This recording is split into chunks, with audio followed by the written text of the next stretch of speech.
Dans la commission précédente, on avait encore cette idée que les commissaires avaient une marge de manœuvre et que le cabinet, finalement, en soi, intervenait dans les dossiers très prioritaires où, là où ça coinçait, il fallait arbitrer, mais qu'il y avait une capacité de vie autonome, on va dire, du collège des commissaires.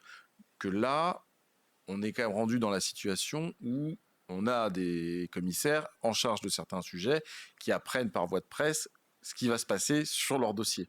On a eu le cas dans le papier, on en parle, du commissaire à la Défense, qui, selon nos informations, a appris le jour même de l'annonce par Van der Leyen du fonds Rearm Europe que le fonds était lancé. Il y a une question d'ailleurs précisément au sujet de la défense qui nous arrive d'Anita en ligne et qui nous demande justement quelles conséquences cette centralisation a-t-elle sur les dossiers clés comme celui de la défense.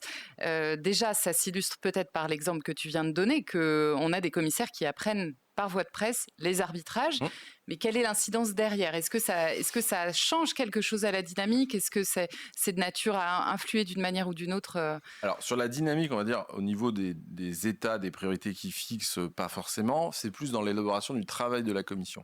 Ce qu'on a remarqué, c'est ce travail sur le livre blanc de la défense, donc qui est sorti, là j'ai un petit trou de mémoire, il y a quelques mois ou quelque chose comme ça. Un mois ou deux. Le souci qu'il y avait à une époque à la commission, c'est que personne ne savait ce qu'il y a dedans. C'est-à-dire qu'il y a quand même cette idée à la commission que, oui, bien sûr, c'est la DG Défense qui s'en charge, défi, mais c'est bien aussi d'avoir des retours des autres directions générales, parce que, par exemple, tout ce qui est cybersécurité, c'est plutôt la DG Connect, tout ce qui est transport, mobilité militaire, c'est plutôt la partie Move. Donc, c'est bien dans ce cas de se coordonner pour avoir ça.